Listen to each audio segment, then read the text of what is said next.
Let's take a transporter erector. So they bring it out horizontally and then use it to raise it vertical.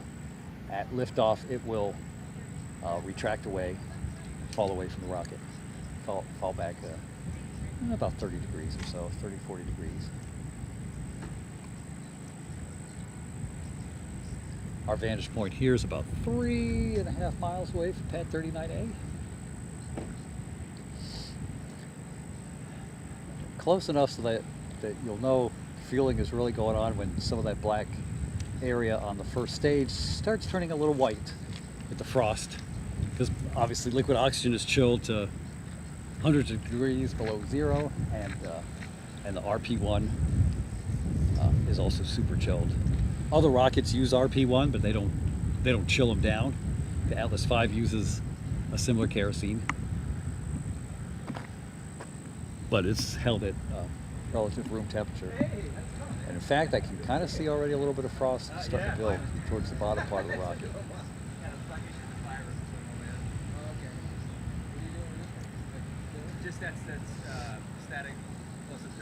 Again, this mission is representing an international crew today. We have a lot of media representatives from the countries. We welcome all of them to America.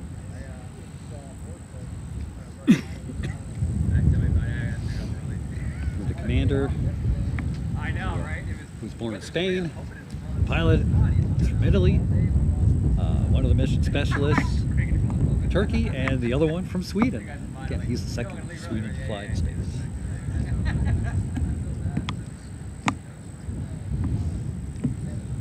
I'm going to take this off. It's blowing in the wind.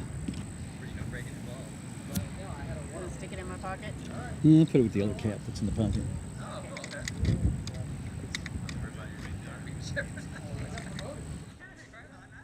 While human-sized centrifuge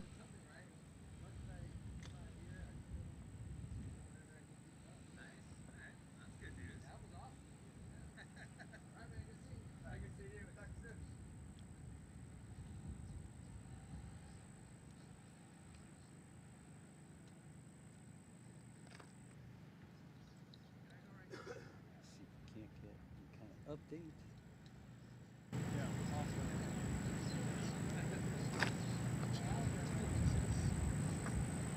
incredible accomplishments being achieved every day.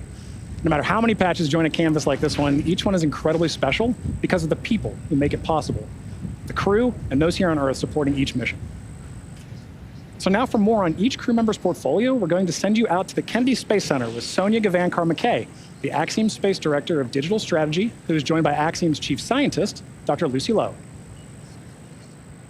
Building on the success from AX1 and 2, now 3 has over 30 experiments, and some of them returning customers. Lucy, good to have you back. This is one of my favorite parts of the pre-launch broadcast because we get to talk about all the science that's happening. There's so much happening. It's over 350 hours of research, which is great. But do we think like this is going to help us here on Earth? Does it really? Absolutely. So everything the crew is doing, it has huge benefits, not only for spaceflight and advancing exploration goals for humanity, but a lot of the research they're doing is really based on benefiting humans down here on Earth, whether it's healthcare, medicine, different kinds of technology applications. Everything they're doing has really tangible benefits to science and technology back down here on Earth. If you had to summarize each of the country's portfolios, how would you do that? Italy, give me some words. They are doing some fantastic technical applications for the Italian Air Force, and they are doing some really advanced biomedical research as well with some of their companies that they're working with. Excellent. Turkey, it's all about bringing all of Turkey together. Exactly. Turkey has a truly national portfolio. They have everyone across the country getting involved, from researchers at universities all the way down to school children. ESA and Sweden, what's their portfolio looking like? ESA has a very strong focus on research for advancing technology for exploration. So they have lots and lots of really cool technology demonstrations that are going to help human exploration in space in future. And tech demos as well. Do you as chief scientist, is that tech demos a different thing, or is it then research, or all part of the same wonderful pot? They're very much part of the same pot. So all the technology demonstrations that take place are built on a lot of research, and they often feed into future research that will take place.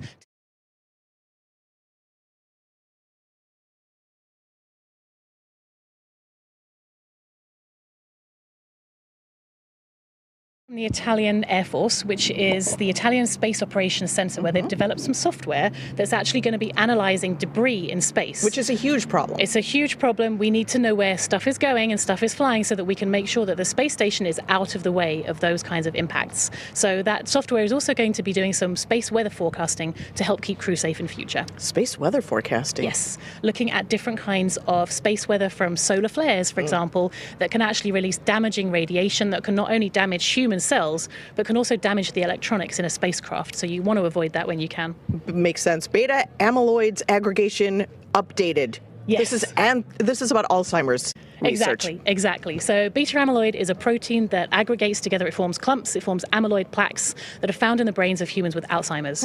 If we can understand how those aggregates form better, which we can use microgravity to really investigate that, then we can gain insights into Alzheimer's disease and how this terrible neurodegenerative disease can form, or potentially how we could even treat it. And you talked about that weather forecasting, which is part of radiation. That's a big part. So briefly tell me about the Italian portfolio with radiation research. Exactly. So they have got some light ion detector hardware that they have built that is going to be analyzing the real-time radiation risk from this kind of space weather. And we also have some companies that have got some advanced materials that they've developed that is designed to shield from some of this radiation in future. Okay, let's talk about the country of Turkey's research portfolio, the Turkish Space Agency, otherwise known as TUA.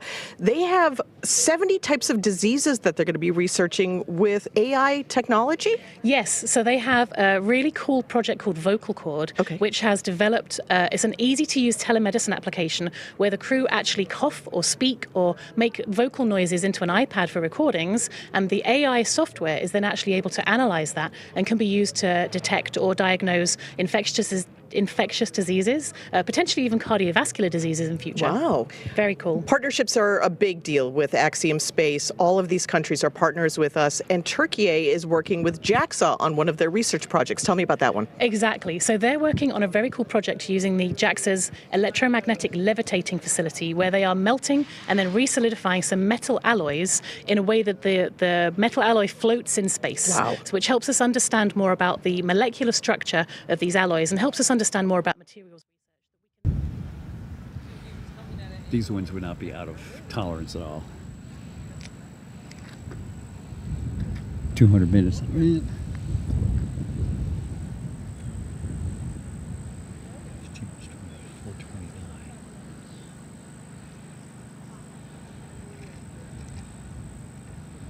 To see the center parts, now we can, if you look at your screen real close, you can see the vapors kind of steaming a little bit off the first stage there.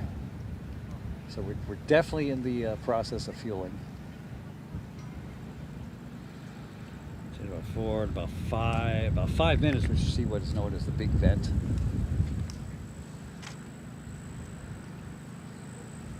It's with a nice stream, that'll probably push off nice and straight away from the pad. Simon, is it more like HAL or TARS? So it's... We're coming up on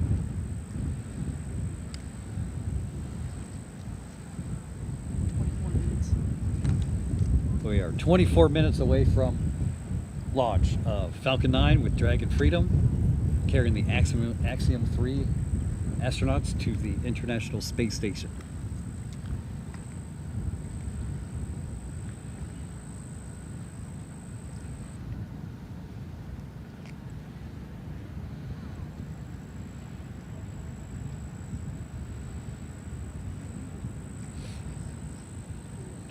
You see, Craig can communicate with this camera remotely somehow, or come back and turn it on. He's got it on a timer or something. Oh, okay. That's easy to do.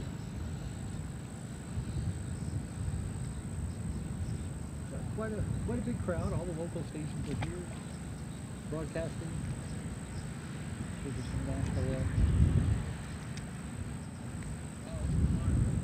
Crew has put their mark on spaceflight history with the AX-3 mission patch. All 4 astronauts are highlighted by their names, a star, and unique graphics for each nation that they represent. With the commander, Michael Lopez Alegria, holding dual citizenship, 5 national flags mark the top edge. The destination, the International Space Station, is the anchoring element in the middle. And interesting to note, the ISS resembles pilot's wings. So it should be no surprise, given that all 4 members are indeed pilots. Along the bottom of the patch, we see the mission's motto, the phrase plus ultra, in Latin meaning further beyond. So together, all of this builds on the mission's theme of exploration and its slogan, exploring further without borders. Yeah, like you said, they do end up everywhere. My personal favorite place is there inside the capsule. There's 2 patches in there, one from the Crew 4 mission and one, of course, from the AX-2 mission, which also took this capsule to space. So I think it's safe to say that we're going to be flying so much that we are going to potentially run out of space for patches.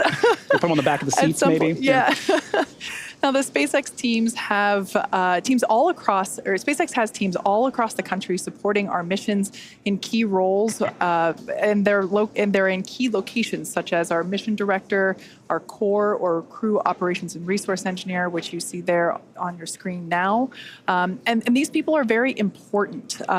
We keep talking about the countdown, and this launch countdown is the framework that syncs all of these teams up together. It's incredibly important. Yeah, you're absolutely right. We've heard a lot of that today, right? As we're talking, we're hearing these loops or nets, right, of all these flight controllers talking. That's because communication is key. The entire mission, from launch, on orbit, all the way back down to splashdown, is a tightly choreographed dance between all of those parties, and that's where communication comes in. For sure. It's precise communication specifically is paramount throughout the mission in order to be successful, not just for today and on the way to the station, but continually for the next 2 weeks, all the way through splashdown. Like I mentioned before, we have another team supporting the capsule that's on station for Crew 7. So yeah, it's all the way through until the mission is complete. Exactly, and highlighting that communication, you see those 2 teams just on your screen there. Those are 2 of the many that work together. So to help facilitate that comm, Axiom Space is connected with that entire network of participants through MCCA in Houston, our mission control center at Axiom headquarters.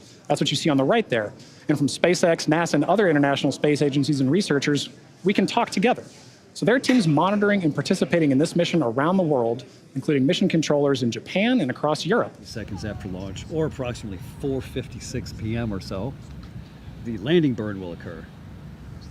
And 17 seconds later, it'll touch down at LZ1, followed by a double sonic boom, which will be audible pretty much mostly around Central Florida. And as you can see on the screen, the big vent is right on time at T-minus 20 minutes. So even without having direct access feed, we know that things are proceeding on schedule. Gives you kind of an idea of the wind direction and the strength of the wind, because it's blowing at a pretty good clip. It's keeping it almost aligned with the ground there.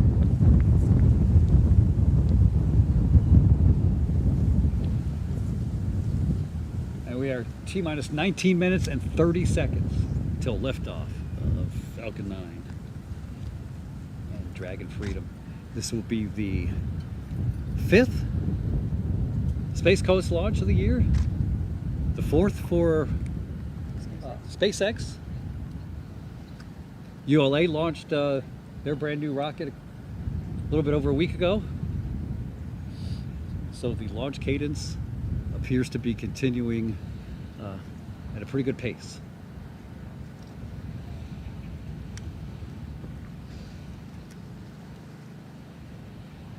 I like these brakes. Definitely like these brakes. Oh, I love seeing this cabin. This makes me not have to do the man. So he's got on the tires. Yeah, he said it was Go in and out. I think it just depends. Probably go in and out of some of the clouds, lose it. It's gonna be so hard to track. Entry bird. I mean, you kind of know entry bird's going to be pretty high up here, so you just kind of randomly shoot it. I'll give a call out for just in case you get lucky and the sky's open.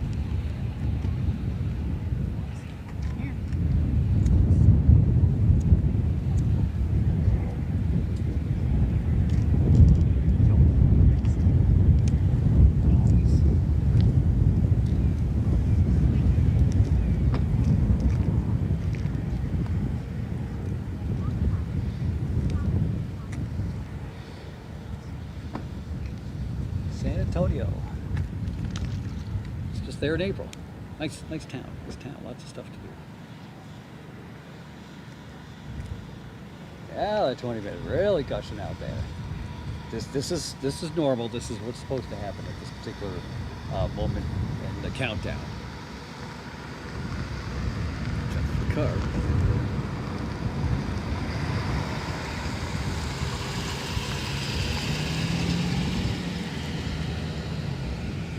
I'm right off the parking lot, so occasionally a vehicle comes by. For the most part, everything appears to be holding together.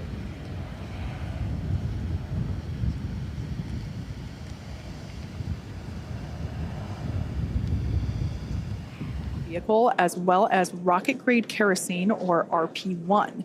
We will continue to see these clouds kind of forming, and we'll get even more of them right after those closeout lines complete at T-minus 3 and 2 minutes, when both the first and second stages complete all of its propellant loading. Like I said, everything continues to look great. The crew is currently strapped into their seats. There's a 5-point safety harness. You can think of it like a seatbelt, but it's a little bit more advanced than that. Actually, we see a live view of the crew there waiting so patiently as we are getting... All right, so there we heard that call out that stage 2 LOX load has initiated. That is that super chilled liquid oxygen being loaded onto the Falcon 9 second stage, which of course is the part of the rocket just below that black and white trunk section that we see there on screen. So the crew, at this particular view, the person on the far left is Marcus Want, one of our mission specialists. To his right is pilot Walter Vilade. To his right is Commander Michael Lopez Alegria, or MLA, and on the very far right, mission specialist Alper Izarauche. Fun fact for today's flight, it is the first time that we have a repeat flyer on Dragon. That's Commander MLA. He flew on the Axiom-3 mission, and it's so exciting to see him flying once again in Dragon today. He's pretty much an expert at this point. Yeah. All right, well, thank you for that update, Kate. And now for an update from Sonia Gavankar-McKay at Kennedy Space Center with Deputy Administrator Bill Nelson. Thanks so much, John. I'm now joined by NASA Administrator Bill Nelson. Thank you so much for joining us. We're so very close. NASA has so many decades worth of great relationships in the private sector with the commercial sector. Is this a winning strategy for the future? I know NASA is looking now further than LEO into going to the moon and even further. What does this look like going further, and what are we building on? It's the new era of the golden age of space adventurism. We go back to the moon, for example, not only with our commercial partners, and the 2 landers will be built by commercial companies, but we also go back to the moon with our international partners. Right. And that's quite a difference from a half century ago when we first went to the moon. And that's the way that our space flight is in low Earth orbit as well. Look at the international cooperation on the space station. Look at now the commercial operation on the space station as evidenced by this flight here today. This moment really is that culmination of that international partnership, private, commercial, all of these things building on each other. How important is this for NASA to develop these commercial partnerships and across varying fields? I mean, Axiom Space, of course, building the Axiom station. We're working on the suits that'll be worn on the moon by the Artemis crew. How important are these partnerships for NASA? Well, it's essential. We want to get out of low Earth orbit. We want to go and explore the cosmos. And so the more that we can bring commercial business off the face of the Earth up to low Earth. They'll let out moans and bellows. I haven't seen any gators locally right here, so I don't think we're here. They do not like launches. I can see the sun is out over the pad, so it's a little brighter view.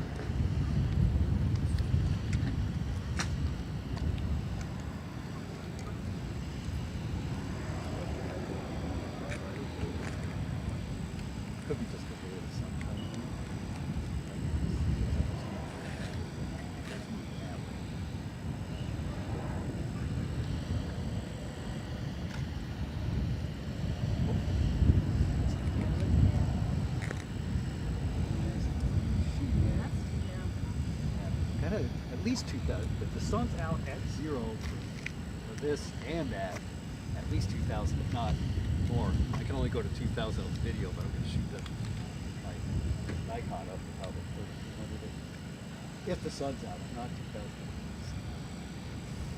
Yeah, I've been kind of going up and down just based on what Hopeful that they are going to be successful, and that increasingly as they do research in space, they're finding out that there's a business case. We're less than 12 in minutes away order from launch. That they Launch this can afternoon is at actually 4:49 and 11 seconds Eastern Time, or wait for it, 21:49 UTC.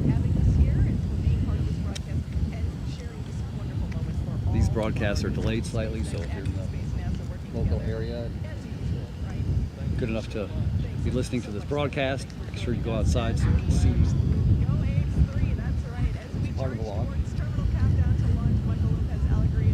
This goes in and out of clouds for the most part. Yeah, it did. It said there's going to be a double sonic boom. I'm sure we take a second to thank the training teams that got us here to prepare this very professional team of astronauts to go to the International Space Station on this very historic mission. First, the NASA teams, both at Johnson Space Center in Houston and Marshall at Huntsville, Alabama, then to our international partners, ESA, the European Astronaut Center in Cologne, Germany, and Scuba near Tokyo, Japan. And the Axiom team, whose help really was incredible when it got down to training for all the payloads and moving over those experiments and then over. So we're excited, very thankful to all those guys, but last but not least, to the folks whose very capable hand we find ourselves right now. That's SpaceX. Thanks to everybody. Without you, we couldn't get here. Now let's go do it.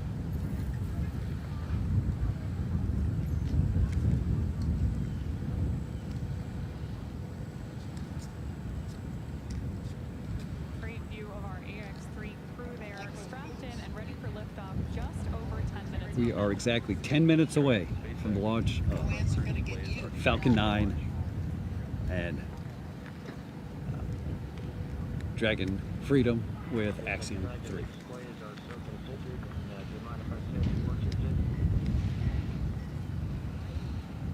MLA, I do not mind at all. You've got the floor. So first I want to thank our partners who have been leading and inspiration to help us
Move this just slightly for a second. Same is true for the visionaries who conceived and developed this amazing rocket that we're sitting on and the beautiful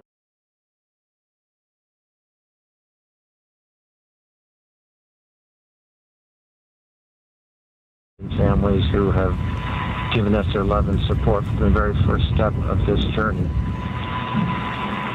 And last but not least, the team at Axiom Space, the people who have poured their blood, sweat, and tears into this.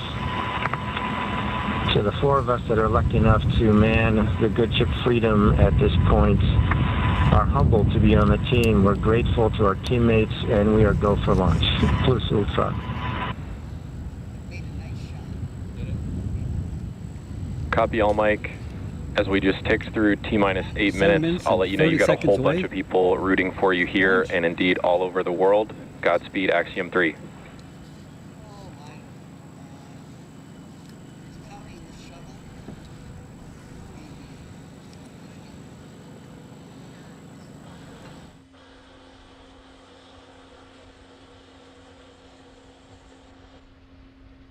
Some really nice words there coming to us from Commander Michael Lopez Alegria. We are now approaching 7 minutes until liftoff of the AX-3 crew. The next event that we'll hear, Stage 1 engine chill, has begun. Engine chill has started. Just on time, that call out tells us that we are now flowing a little bit of the super chilled liquid oxygen through the engines, through those turbo pumps to help bring the temperature down of that hardware. This helps us to reduce any chance of thermal shock whenever the full flow of that super chilled liquid oxygen flows into the engines.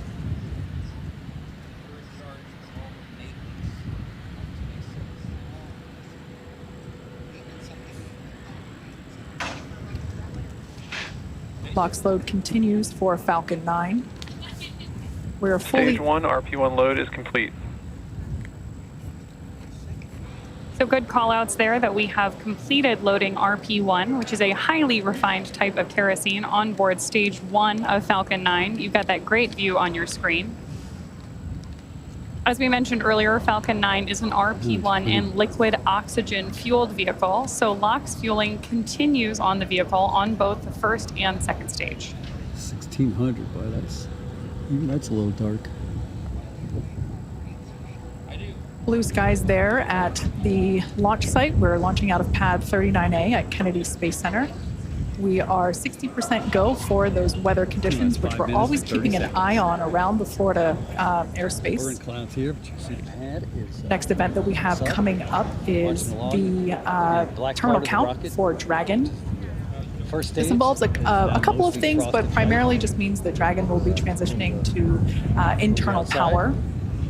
Great view there of the Dragon capsule, as well as the Dragon trunk, which is the unpressurized section just below the pressurized section, which of course is where we have the crew sitting.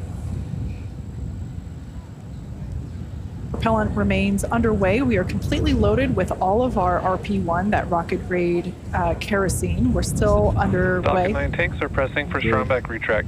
Focused, taped, just got Dragon is in configure for terminal count. So like Kate mentioned, we are heading into terminal count, and Falcon 9 is ready for that configuration. We also just heard the call out that the Falcon 9 tanks are pressurized for strong back retraction. The strong back is that white structure you see to the right of the vehicle right now. That's used not only to connect the vehicle's umbilicals, but also as a structural support system. The strong back is retracting? Up until it begins to retract, which we just heard the call out for here. That's the mechanism we use both to move the rocket out to the launch side and pull it into its vertical orientation ahead of launch. Now we'll keep an eye on it as it retracts slightly here on your screen. We'll be able to see those clamp arms begin to open. And there they are now. And then that strong back will retract a couple degrees away. It will retract even further upon ignition of the engines to clear the way for Falcon 9's ascent. No. As I mentioned before, RP1 is completely loaded onto the vehicle. We're still loading liquid oxygen onto the first and second stage. And obviously some happy cheers as the crowd is growing outside of Mission Control Hawthorne, as you see there on your screen.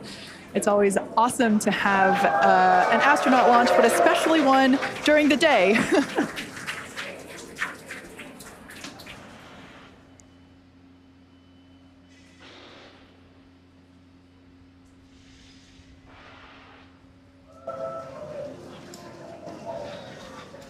Stage 1 LOX load is complete. With that confirmation, we know that Stage 1 is fully loaded. Team is thrilled to hear that news behind me.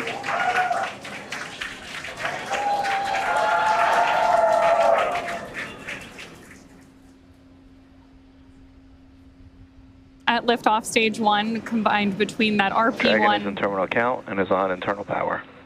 There is confirmation that Dragon is on internal power and headed into the final minutes of our countdown.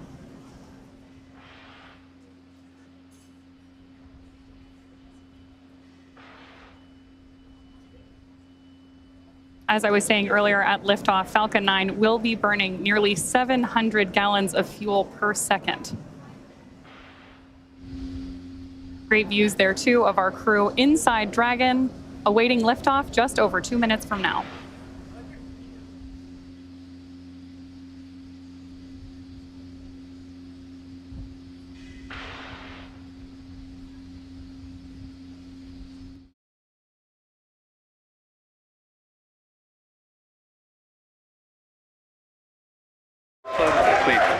And there's that call out.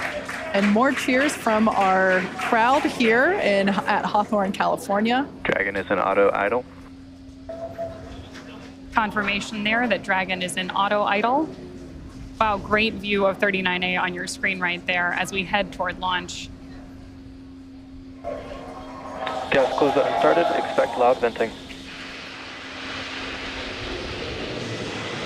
Call out to our crew there that loud venting is expected.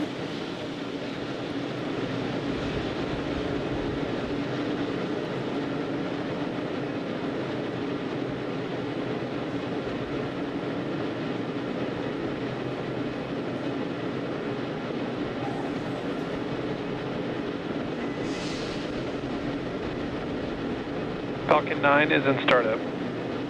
There's that Dragon is in countdown. confirmation that Falcon 9 is in startup and Dragon is in countdown, which means that the vehicles are now controlling the final seconds as we lead up to liftoff. Dragon, SpaceX, go for launch. And there's confirmation from our flight director. Go for launch. We are go for launch. T-minus 30 seconds.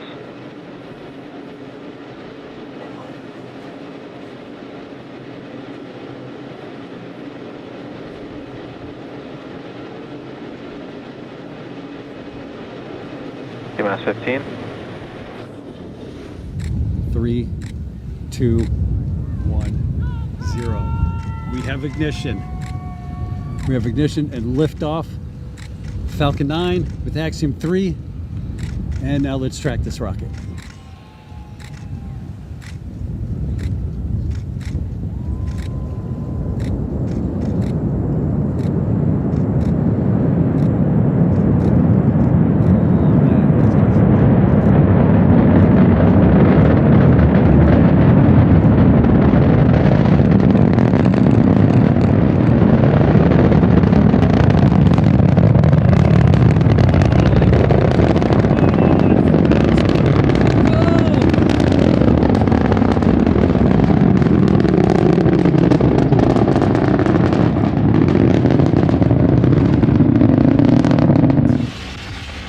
In just a few seconds here, we should hear the call out that Falcon 9... power and telemetry. Stage 1 throttle down. There's that call out that Falcon 9's engines are throttling down to help us pass through the period of maximum dynamic pressure during ascent. Max Q. There's that call out for Max Q. Falcon 9 is supersonic. And that Falcon 9 is going faster than the speed of sound. Now, at this point, we will begin to throttle Falcon 9's engines back up. Stage 1 throttle up. There's that call out for mission control as well, as our AX-3 crew continues on their way to space. Sorry for the shake. Sometimes this tripod hits its limits. We're now T plus 1 minute and 32 seconds into flight. The next event we have is MVAC chill, similar to what... MVAC chill underway. There's that call telling us that, again, we're flowing a little bit of that super chilled liquid oxygen. Stage 1 Bravo. Copy 1 Bravo. That call there was one of the abort mode callouts that the crew is calling out as they are making we have their lost her in the ascent clouds, so for now, I'm going to go back down now to we're the... less than 30 seconds, or a few seconds away from 4 events that will happen in rapid succession. Main engine cutoff, or MECO, as it's there on the bottom of your screen, stage separation, ignition of the first stage engine, and the first stage's boost back burn.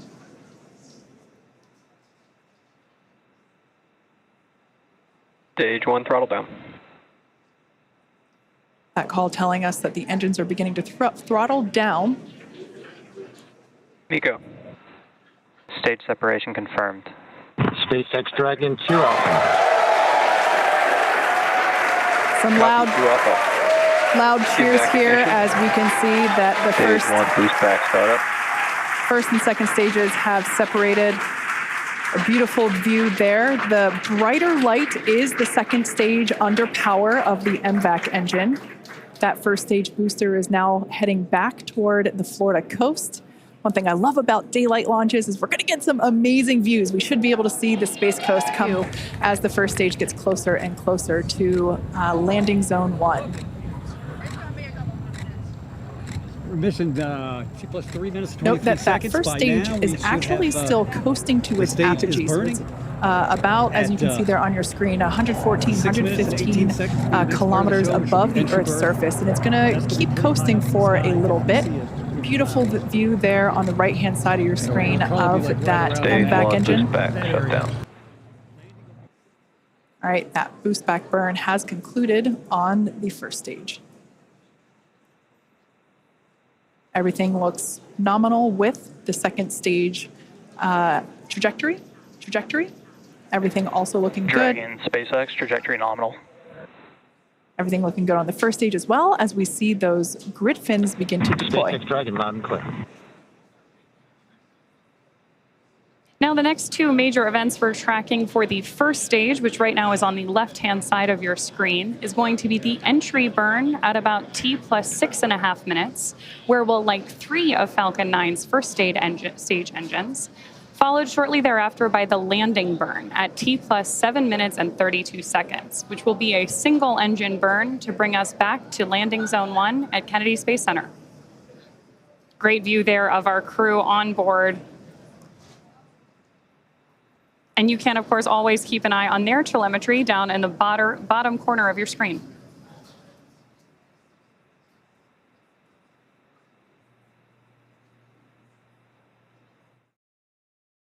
We should be just about a minute and a half away from that entry burn start. SpaceX, trajectory nominal. Good callouts there that we continue on a nominal trajectory with Dragon. SpaceX Dragon, we copy. And acknowledgement from the crew.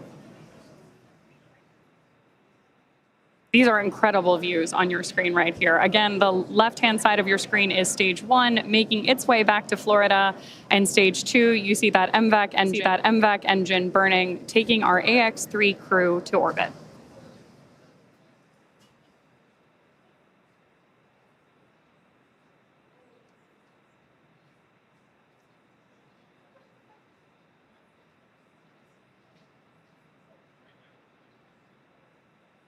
That entry burn we're waiting on here is going to be a relatively quick burn, and what we're doing with our first stage is effectively scrubbing off some of that velocity as we come in for landing.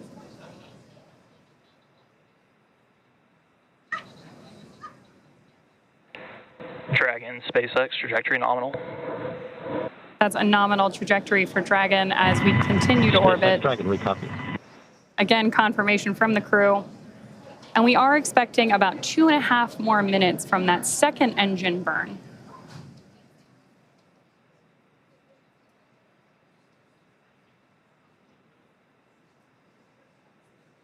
Stage 1 entry burn startup.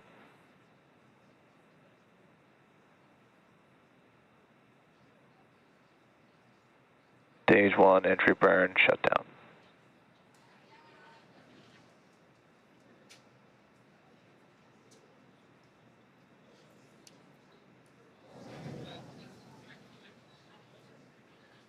As we heard the call out, that entry burn has concluded. The next burn will be the landing burn. As I mentioned before, we're heading back to landing zone 1. We're going to come through the clouds right now. Dragon, SpaceX, trajectory nominal. Everything continues to look nominal SpaceX Dragon, we copy. for the second stage there on the right-hand side of your screen. These views really are breathtaking. Such clear, crisp views of both the first stage on the left and the second stage on the right. Right through with these clouds should be our first view. Once again, there it is. Just like magic, we see landing zone 1.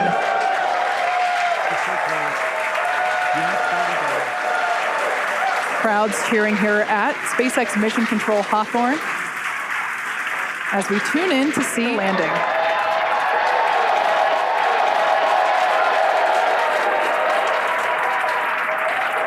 And if you couldn't tell by the loud cheers, we did Stage 2 FTS is saved. We did stick that landing. Falcon 9 has landed once again. But turning our attention back to the crew, as you see there, our next event is second engine cutoff, or SECO, as it's referred to there at the bottom of your screen.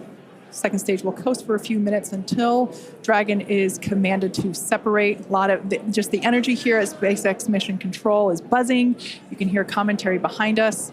Right now, the crew is experiencing about 3 Gs, so pretty much for those thrill seekers out there. Stage 2 is in terminal guidance.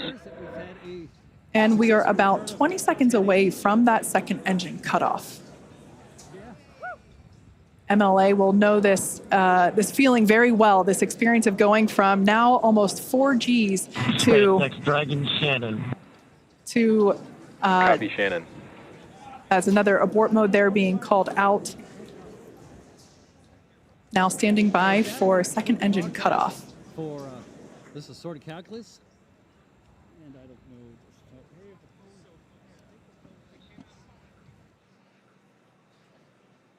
know. Invex shutdown.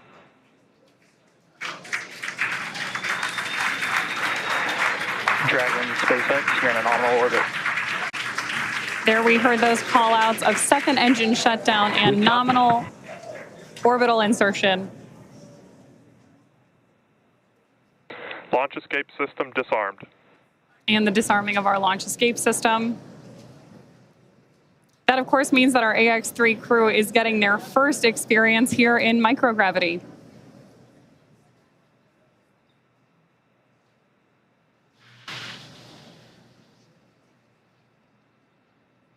Right now, Dragon is performing a series of onboard checks to ensure that we're ready to begin actuating those Draco maneuvering thrusters on board the vehicle.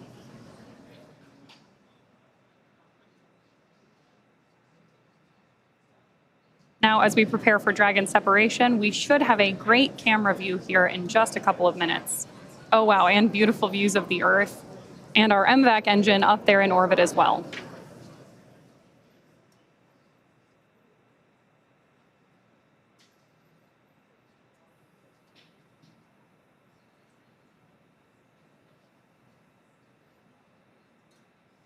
Views there as we await that separation.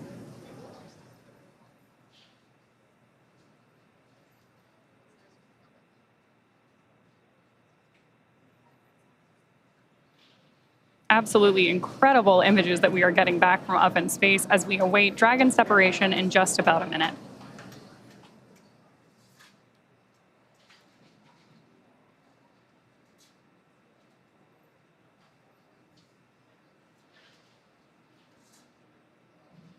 More views there of our AX-3 crew on board Dragon.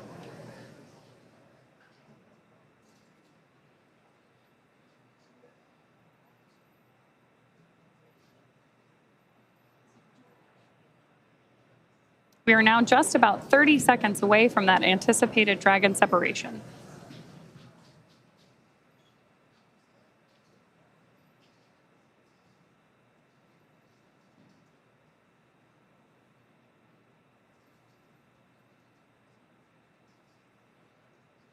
Starting to see the crew there play a little bit with the fact that they are operating in microgravity.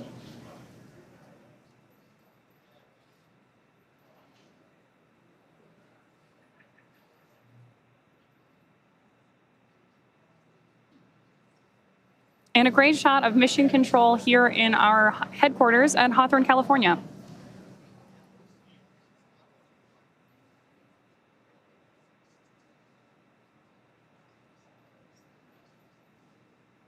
This camera view here is taking a look at Dragon. What we're waiting for is nose cone deployment, among other things, which, as Kate mentioned earlier, there we go. Dragon separation confirmed. As you can see, Dragon has separated from the second stage. A pretty cool view here looking up at the heat shield that will return the AX-3 crew back to Earth in just about 2 weeks. So this is our first view of AX-3 flying free.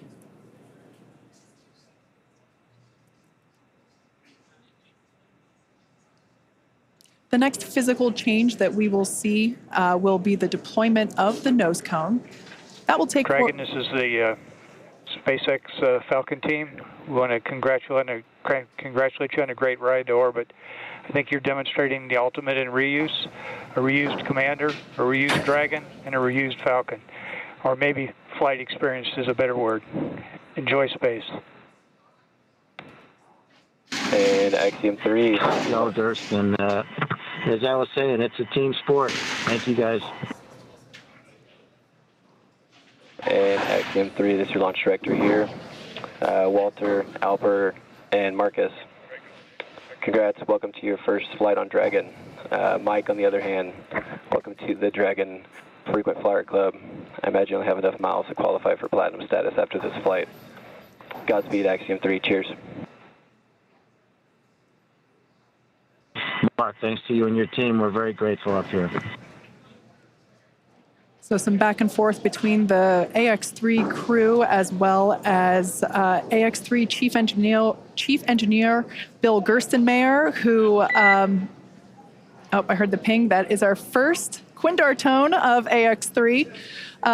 Fun fact, Bill Gerstenmayer was actually chief engineer on AX-1, which is the mission that MLA was also commander of. So if you want to talk about reuse, we also have some reuse on our side as well. We also heard some nice words from launch director Mark Soltis. So just some really nice communication from both the Falcon team and the Dragon team to the AX-3 crew. And with that, our AX-3 crew is in orbit and on their way to the International Space Station. Obviously, great views of the crew there. And now mission control, again, that's... SpaceX Dragon. Jake, any chance you could encode one of the centerline cameras we could watch the nose cone? The crew's getting right into it. I love it. Dragon, we copy on the request.